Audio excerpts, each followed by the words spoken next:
Okay, good morning. As you know, the Centers for Disease Control and Prevention notified us yesterday that they had released an individual into our community who, after 2 consecutive negative tests, was tested weekly positive for the coronavirus. This was the one and only person who had tested positive for the virus of the 91 evacuees in the original cohort that was brought to Lackland Air Force Base from Wuhan, China. The person had been treated in isolation, was not showing any symptoms, and had 2 negative tests for more than 24 hours apart. This met the CDC's criteria for release, and the person was released Saturday. Unfortunately, after the person's release, the CDC received the results of another test that showed a weekly positive confirmation of the virus that causes COVID-19. The person was brought back into isolation and is now being monitored. As mayor of this city, I find it totally unacceptable that CDC would release a patient prior to receiving all test results and potentially expose the public to this harm. Local health professionals, in whom I have the utmost confidence, are working very hard to prevent the spread of this virus here in San Antonio, and we simply cannot have a screw-up like this from our federal partners. As a result of this, I strongly believe that all the individuals who are scheduled to be released from the 14-day quarantine today should be retested and kept in quarantine until the results confirm that they are negative for the coronavirus. We're working with our state and federal partners to achieve that result, and I will do everything within my power to make sure that that happens. While the CDC is encouraging everyone to wash their hands and prevent the spread of the virus as we would during this season, I would encourage the federal administration to not wash its hands of the responsibility to protect the public. The judge and I have been in conversation with the governor and our partners at the state level, and I believe we all share concern that today's scheduled release of the cohort from the Diamond Princess cruise ship is handled appropriately. So let me hand it off now to Bexar County Judge Nelson Wolf. Well, first of all, Mayor, let me thank you for your leadership and for your Metro Health Department headed by Don and the tremendous work that they did all day long yesterday. It was quite a frustration Sunday, I might add, all day long, trying to get to the bottom of this and trying to get the CDC to say what happened. But while that was going on, your Metro Health Department did a lot of good work yesterday, and I think you'll be hearing about that in just a few short minutes. It's been, over a week ago that both Mayor Nuremberg and I wrote a letter stating that testing should be done, adequate testing, symptoms, verification of the test before anybody was released. In this case, the person tested positive, negative, positive, and it should have never been released into our community. We had over 235 people come here, both from China and from the Princess. That's a big responsibility that was thrust on our community, and we think it's very important that the state handled themselves in a much better manner. I was pleased to see, as the mayor stated, that the state of Texas has stepped up and said there should be a third test given to the 120 people that are left here before they are sent out into the community. But again, I just want to express my appreciation to the Metro Health Department and to let the citizens of San Antonio know that we're doing everything within our power to protect our community to make sure this disease does not spread. Thank you. Thanks, Judge. And now I'm going to ask Don Emmerich, our Metro Health Director, to come up and give a little bit more detail in what we know about the situation from yesterday. Don. Good morning, everyone. I'm actually going to also ask Dr. Kurian to come in. She is the one that's been leading with her team on the investigation and looking at the potential exposure, the situation that we are talking about this morning. So I'll just give you a little bit of an overview, and then I'm going to ask Dr. Kurian to come in with some of the details. Certainly the mayor and the judge have given you the information. We did have an unfortunate situation, but it's also really important to say that these protocols of the two consecutive negative tests that were performed did meet the CDC standards. Just like you've heard already, we also, from a Metro Health perspective, we also support, given the situation that has just occurred, We do support the third test before any of the evacuees that leave the base today. So we definitely support that.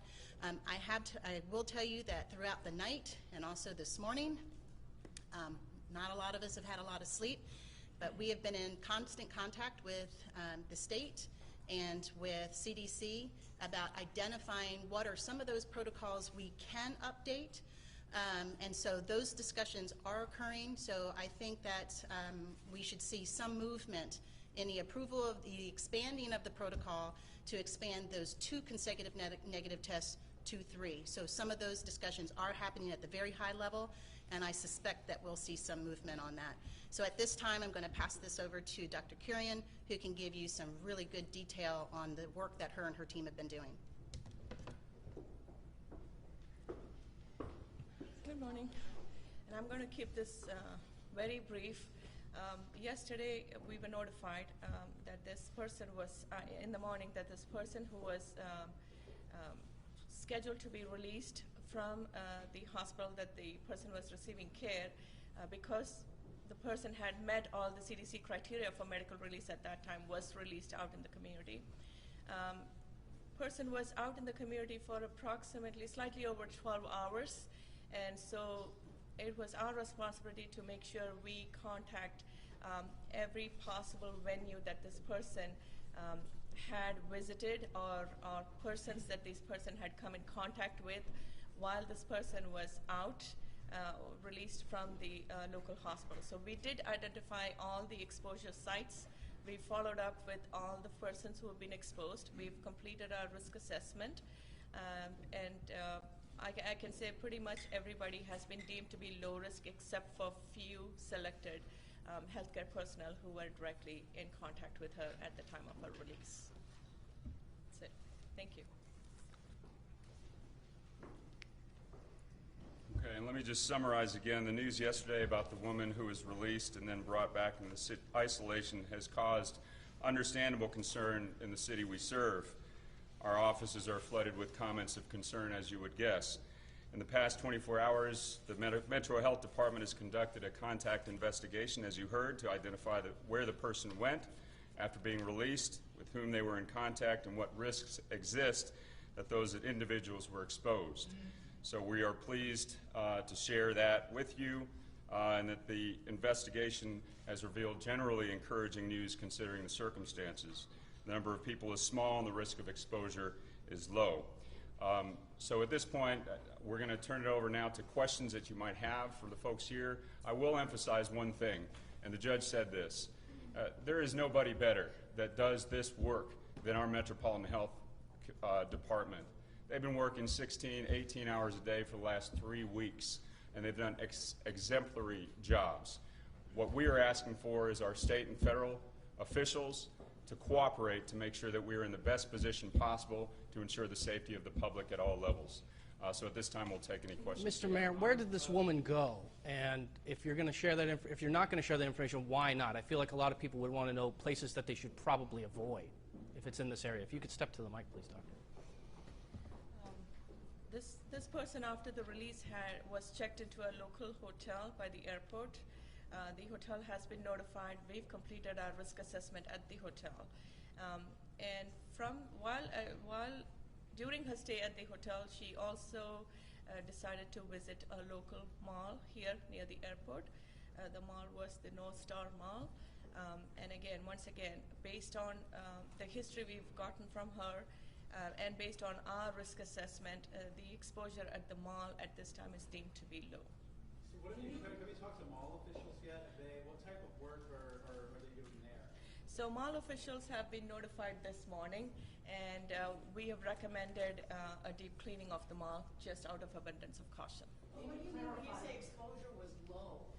So we do a risk assessment, the exposure assessment based on 2 criteria. One is how long did this person come in contact with another person, and what was the distance maintained between the 2 people. So based on the history, she had very casual contact with the folks and didn't spend too much time talking to either a cashier or a clerk at the mall. How many people are we talking about here in terms of the total number of people that have been exposed? So at the hospital, we've identified 16 folks who were in contact with her while she was deemed to be not medically cleared for release. At the hospital. We've talked to all 18. 16 of the 18 have been deemed to have low risk. 2 of them have been put on medium risk category, and all the appropriate recommendations have been made. I did that yesterday night. We've contacted the hotel, 3 exposures at the hotel, and based on, again, the prolonged or the distance and the time spent with the individuals at the hotel, these 3 individuals were deemed to be in the low risk category at this time. So the total number is? Mildly positive, the company may think, is that like partially pregnant? You're either art or you're art. Yeah. So from every symptomatic COVID-19 patients, we collect a number of specimens.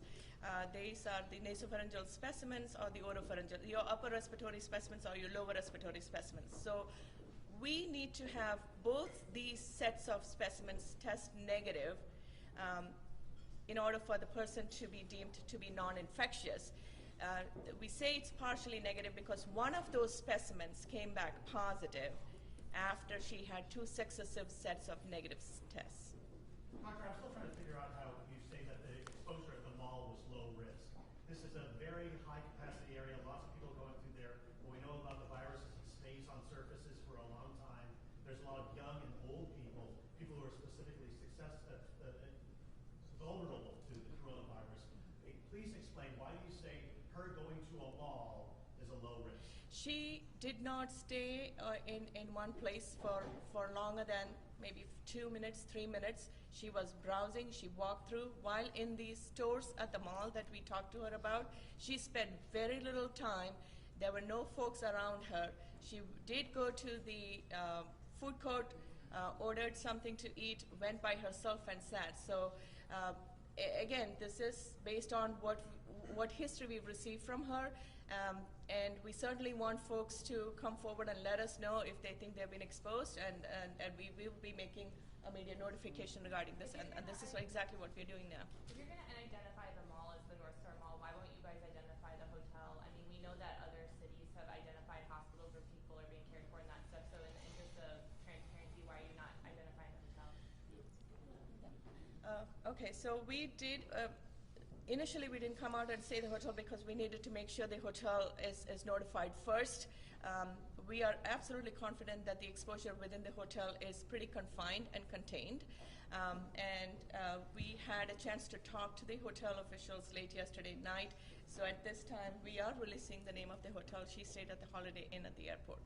There's 2 Holiday Inns in that area. Which Holiday Inn? I have to get you the exact address for that. We will be sending that address out. Doctor, you talked about sanitizing at the mall. Can you explain what you're asking the mall to do and what the mall will be doing? It's regular routine wipe down with the disinfectants. Make sure you follow the EPA-approved disinfectant guidelines for cleaning.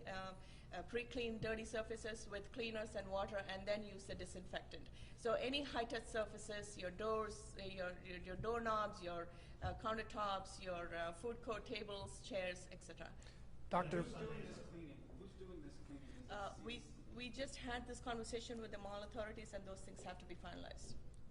Doctor, for those folks that have had contact with this woman, what's Metro Health's role in keeping tabs on these people? Are they going to be tested? Are they asked to be in quarantine, self-quarantine? What happens? So the low-risk folks, the guidance at this time is for them to be self-monitoring their symptoms twice daily and contact us promptly should they develop symptoms. The most important recommendation we give out is should you develop any sort of upper respiratory illnesses, please do not show up in our emergency rooms or in your doctor's offices without notifying us first. Once we get notified, the plan is for us to safely evaluate her and, as much as possible, keep her away from keep her away out of the hospitals if she's medically stable. Mayor, I know you mentioned this briefly about there's poised to be a release of more of the evacuees. We've been here, I guess, 2 weeks in quarantine.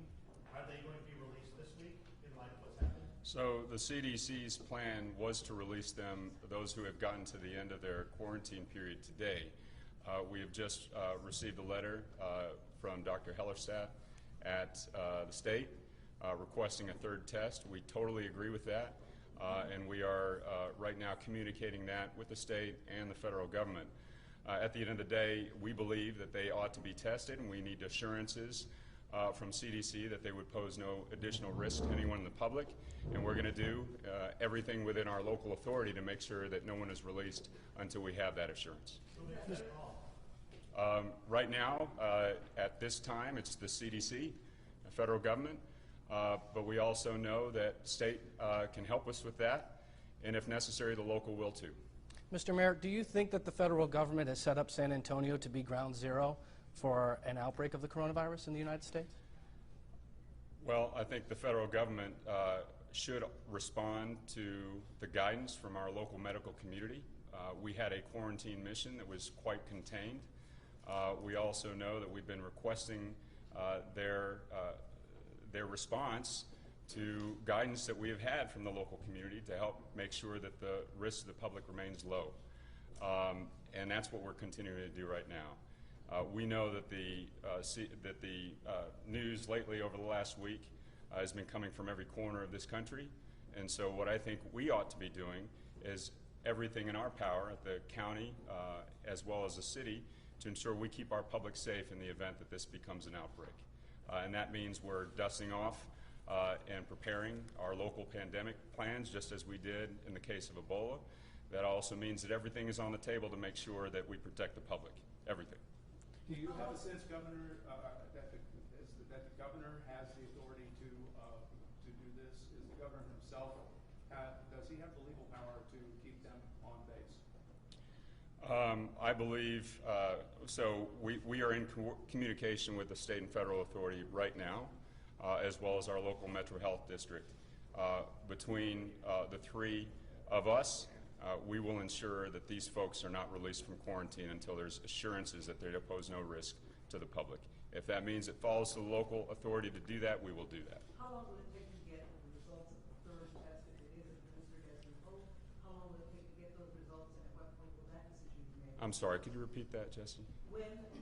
How soon do we expect to get the results of that third test, if, as you hope, those Yeah. will be administered, and then what then? I'll defer to Metro Health on that. We've been receiving test results anywhere from 48 to 96, 72 to 96 hours back from CDC. But I've been assured by the CDC that there will be a priority put on these test results to come back to us in a timely manner. If I could ask you plans community-wide. We've now had one person released who may possibly have spread this to other people, which means there could be, if someone is infected, their first contact would be going to a hospital or a clinic.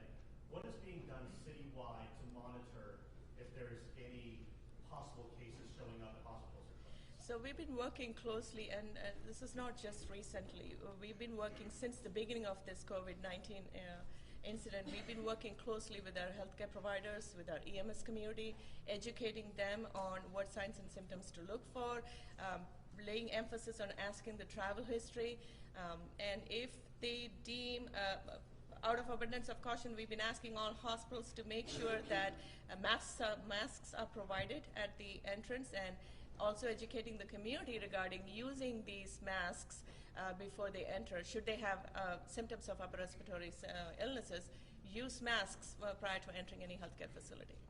So I'm not entirely clear on the answer I got earlier.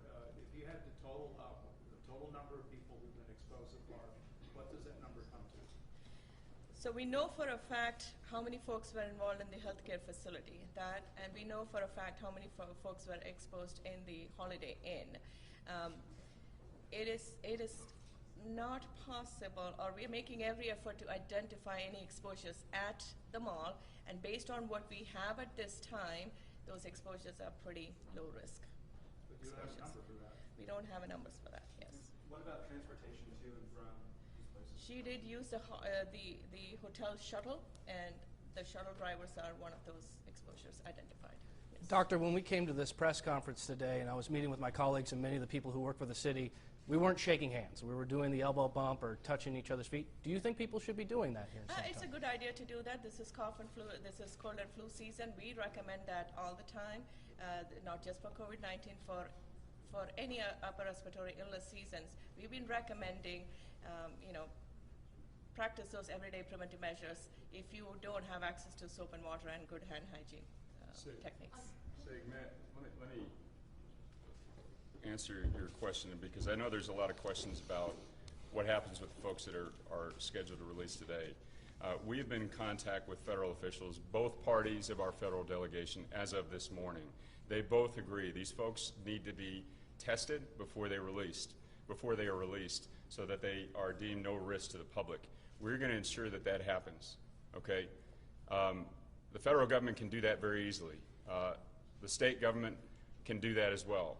If that does not happen, we will ensure at the local level that those folks that are deemed not risk before they are released. Let me just make that very clear. Mayor, do you have a number for the number that are set to be released tonight? I believe it's 120. That's right.